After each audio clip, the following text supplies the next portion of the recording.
Hello, this is Impact Ogbeide, and I'm here once again for your favorite program, Reason to Live podcast, giving you hope to cope in a troubled world. The world we live in today is troubled and plagued. A lot of things are happening. People are losing hope, losing steam, losing faith, and of course, you know the rising cases of suicide in our world today. So we are here to give you one more reason to live, to infuse hope in you to cope in this troubled world. And we are on the series on living with a thought, and I believe you'll be blessed. And I'll be getting feedbacks on how several previous episodes are blessed and inspired and challenged. You keep the likes, the comments coming, and keep sharing so that others can be blessed also by our video. So today we are still on how to live with a thought.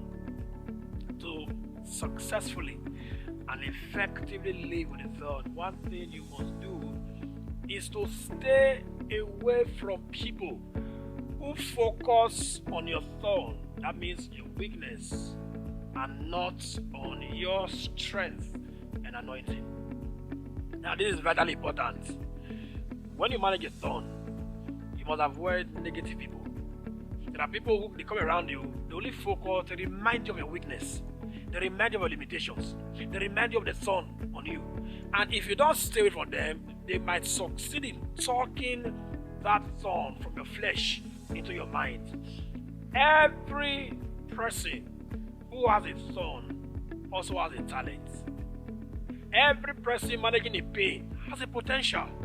So you should have people around you who focus on your strength, who focus on your anointing, who focus on your gifting, who focus on your potential and your talent, and not on the thorn, and not on your limitation, and not on your weakness. And the truth is that when you keep such people around your life, you can never bless them. They cannot be blessed because they don't focus on your anointing. They are focused on your weakness, on the thorn, and that will, of course, restrict and limit them from being blessed by the anointing. Because you see, every priest has an affliction. Yes. And I've told us you can have a thorn, manage a thorn, and still be able to reach out to others with your gifting. Elisha died of the sickness whereof he died, yet his dead bones raised a dead body back to life. Joseph was in prison. He had dreams that were not interpreted, yet he interpreted the dreams of the baker and the butler. Now, if the baker and butler had said, you are as much of a prisoner as we are, if they had focused on that part of it, they would have missed out of Joseph's anointing to interpret their dream and tell them about their future. So you see, you must stay away from negative people who focus on the predicament you're going through, who focus on your thorn, focus on your limitation, focus on your weakness, and they will not see your strength. They will not just see your abilities. They will not see the giftings you have. They want to always remind you. Avoid them. For your mental health, stay away from them. There is this amazing Australian-American evangelist, Nicholas James Vujicic. We'll call him Nick Vujicic. Now, his story is so inspiring. He wrote a book called Life Without Limbs. It is somebody who lives life without limbs, no legs, no hands. Now, you need to see him and see the smile on his face, see the joy on his face. He organizes crusade, and thousands of people gather. People with full arms, full legs, complete physically. Now, if those people that I believe in his crusade, there have been several healings, and it's even possible that a cripple has walked in his crusade, and here is a man who has no limbs and no legs. If those people had focused on his limitation, they would not have been blessed by his anointing. And I believe he had to surround himself with people who see beyond his no limbs condition, and they see into his ability, his anointing, and gifting, and they are there to motivate him, to cheer him up. So, as a tool of living with a thorn, do everything possible. Select your friends. Surround yourself.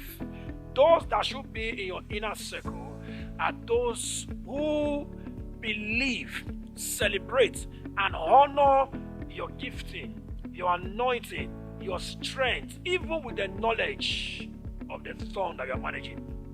Now, I'm sure you got that right. Those who qualify to be your inner circle should be those who believe, celebrate, and honor your strength, your gifting, your anointing, and the grace of God at work in your life, even though they have full knowledge of the thorn that you are managing. It will take people like that who know that you're married and you have no child, but they know you have a grace and anointing for fruitfulness, and they still come to you even with that limitation. Kneel down and ask you to lay hands on them. Surround yourself with people who believe in you, believe in what you carry, not just on the earthen vessel. Surround yourself with people who believe in the treasure within and not on what they see externally.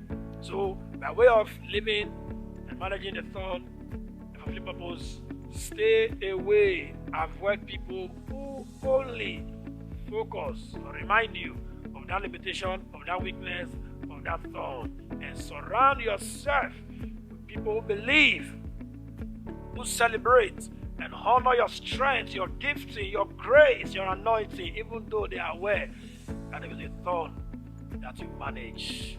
Because we will all, at every point in time in life, have a thorn to manage. It is what it is. It's not what we can avoid in life.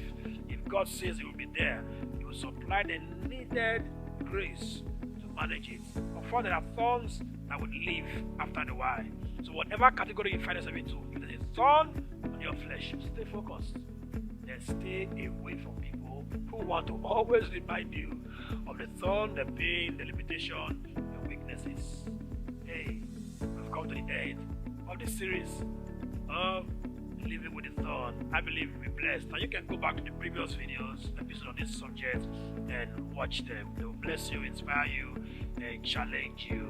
Please like, comment, and share this video so others can be inspired and blessed, and give them hope to cope in this troubled world. Now until I come your way again on this space for another exciting episode of Reason to Live. Don't just exist, but live.